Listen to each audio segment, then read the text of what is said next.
digamos, ¿no? Que ha sucedido. Bueno, veremos qué pasa ahí con todo este tema.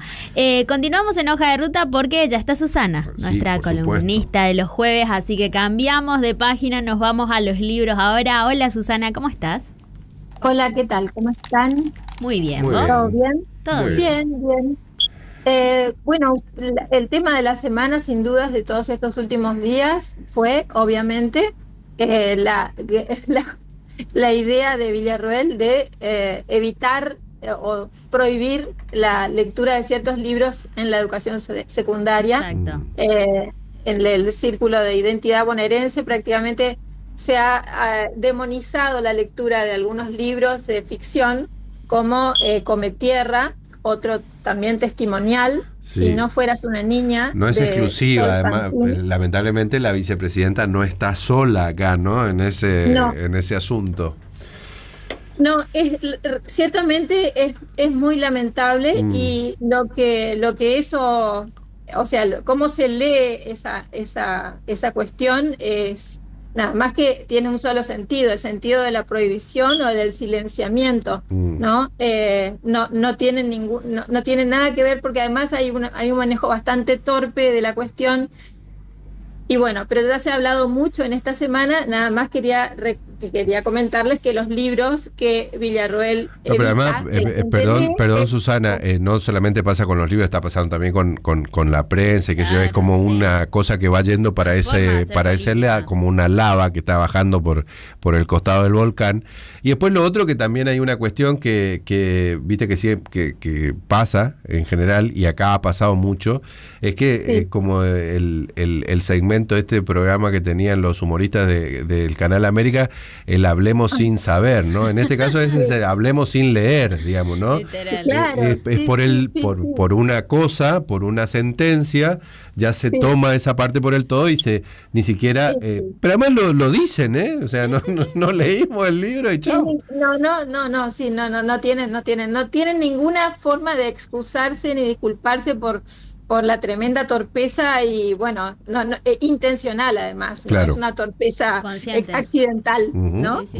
Así que eso me trajo dos libros, uno de John Vigenet, que es un escritor norteamericano. Este libro, Silencio, en uno de sus capítulos habla del silencio como, o sea, donde no hay la acción de leer o donde no está la acción del hablar o de expresarse, la libertad de expresión, está el silencio, que puede ser una posición subjetiva, una elección, o puede haber, como en uno de sus capítulos expresa Vigenet, el silenciamiento o el evitar que se hable de ciertas cosas, ¿no? Por eso este autor recupera una frase de De Gaulle que dice: nada realza mejor la autoridad que el silencio, esplendor de los fuertes y refugio de los débiles. Y bueno, y después sigue diciendo: el silencio es el arma definitiva del poder, ¿no? El silencio como silenciamiento, obviamente. Pero bueno, frente a esto también está Graciela Vialet, que es una educadora, docente en la maestría de la Universidad de Rosario, que también habla sobre los peligro justamente de una tradición tristísima dentro de la educación argentina, especialmente en los años de Menem, donde se propuso una ley de educación que iba en el sentido opuesto a la de la formación de los lectores, sino la lectura como un instrumento nada más, ¿no? Como una herramienta, como si se tuvieran en cuenta nada más que estrategias y no el fin último de la literatura. Bueno, y por otro lado, que sé que tenemos poquísimo tiempo. Vos tranquila, Susana, ¿no? Vos anda tranqui, vos tranquila, yo nerviosa. Bien. Se me ocurrió, buscando, ¿no? Imaginen ustedes qué sería del mundo sin la literatura, de ciertos libros que fueron prohibidos en algunos momentos de la historia. Y voy a empezar así como arbitrariamente, nombrando uno que todo el mundo, por supuesto, ha leído, o la mayoría de las personas. El Principito, de Saint-Exupéry, fue prohibido por la dictadura argentina por su contenido demasiado, imaginativo, podría decirse. Entre sus argumentos ridículos también estaba la presencia, recuerden que el Principito se encuentra con un dictador de origen turco aparentemente, ¿no? Esto era interpretado como una afrenta a los dictadores del momento, Videla y compañía, ¿sí? Así que El Principito fue uno de los prohibidos. Otro de los prohibidos también en esa tristísima época fue Manuel Puig, El beso de la mujer araña, ¿no? Con la excusa de la apología de la inmoralidad, porque los personajes son homosexuales, pero también son idealistas, pero también aman la libertad. Bueno, este libro también fue prohibido, esta novela estupenda de Manuel Puig, que además acá muestra las dotes de la revolución de la escritura, ¿no? ¿Qué sería de nosotros sin Manuel Puig? O también, ¿qué sería de nosotros sin el diario de Ana Frank? Claro. El diario de Ana Frank también estuvo prohibido porque en las cartas, en algunos fragmentos de las cartas, Ana Frank habla de la menstruación, por ejemplo, ¿no? O habla de encuentros con un amigo, Peter, ¿no? Y habla de cierta intimidad con Peter, obviamente una intimidad que podría decirse bastante ingenua o más bien fantasías de una niña de 13 años, ¿no? Hay que ubicarse en eso y no interpretar con los ojos los ojos malévolos de un adulto, ¿no? Así que El diario de Ana Frank, otro prohibido, imaginen la contradicción. Otro de los prohibidos, El origen de las especies, por supuesto, de Charles Darwin, porque iba contra los preceptos de la Iglesia, de la creación del mundo. Entonces aquí se presenta la teoría de la evolución y eso a nadie le gustó en ese momento, prohibido.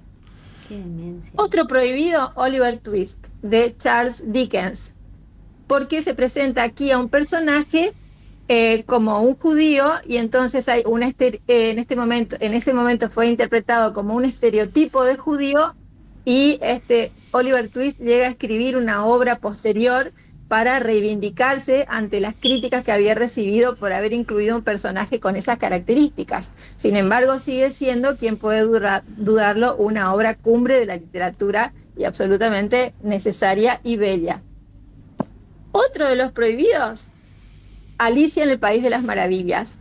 Alicia en el País de las Maravillas fue prohibido en China porque para los chinos o para el gobierno chino en el momento estaba considerado que era un absurdo que personajes como una pava o un conejo pudieran tener voz, ¿no? Ese fue el argumento. Bueno. Rebelión en la Granja, obviamente, también fue prohibido por expresar, bueno, ese grupo de animales que se confabula para obtener nada más y nada menos que la libertad. Ese bien, esa palabra tan nombrada ahora y tan poco valorada, ¿no? En su real dimensión. Exacto. Otro prohibido, El Lazarillo de Tormes. Fíjense que yo estoy incluyendo casi intencionalmente libros que están en la currícula de muchas escuelas y muchos programas de lectura de escuelas secundarias, ¿eh? Bueno.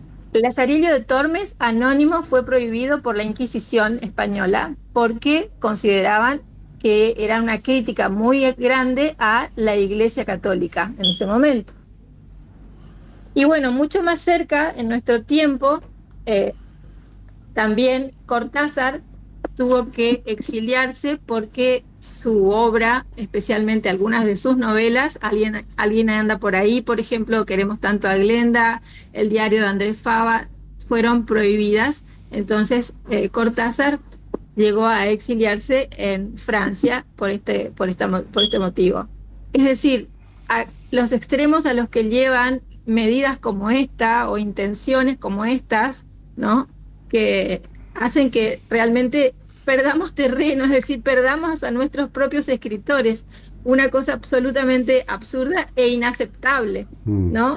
Así que el sábado saben que va a haber una lectura comunitaria, va a haber 80 escritores de Argentina, México, España, que se van a reunir a leer los textos, estos Come Tierra, Si no fueras tan niña, Las aventuras de la China Iron, también Piedra, papel o tijera de Inés Garland, es decir, todos estos autores que fueron objetados por la vicepresidenta y otros, bueno, sus textos van a ser leídos y en voz alta como debe ser. Así que creo que el llamado es a mantener muy alta la voz y seguir hablando y seguir promoviendo la lectura y la literatura, que es lo que nos hace humanos finalmente. Es por decir una palabra, ¿no? Es una conmovedora contradicción que en nombre de la libertad de un gobierno que se dice liberal se prohíba cualquier cosa, ¿no?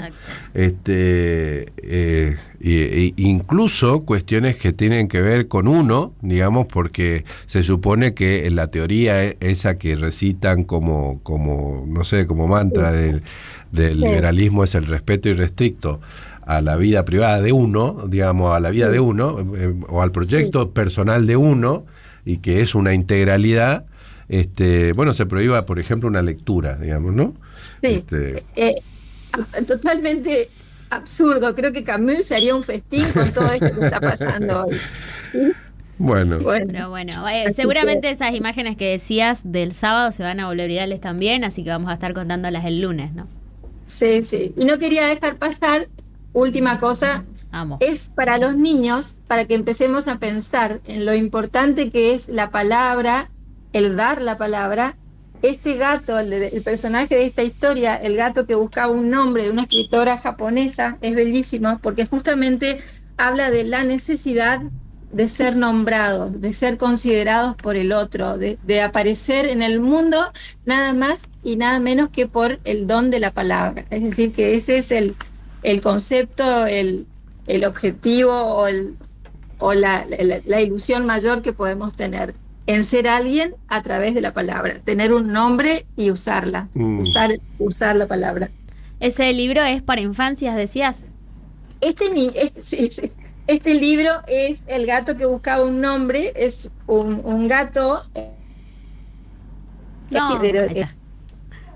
Se perdió Susana. A ver si la recuperamos para cerrar. Justo que estaba hablando de los michis. Bueno, no, le preguntaba porque nosotros tenemos un oyente que la semana pasada Susana recomendó un libro de infancias y se lo fue a comprar igual para ella. Que son hermosas las cosas que nos recomienda Susana. Ahí es toda esa cosita que dice Susana con la excusa del libro del Michi, digamos. Bueno, teorías y teorías enteras de métodos científicos se desarrollan en función de la palabra, el nombrar las cosas, la calibrada del ojo humano para ver ciertas cosas, nombrarlo y a partir de ahí darle existencia, ¿no? Exacto. Es decir, es para tirar ese hilo largamente. Ahí la tenemos a Susana para despedirla. Susana, te escuchamos. Hola. Ahí está.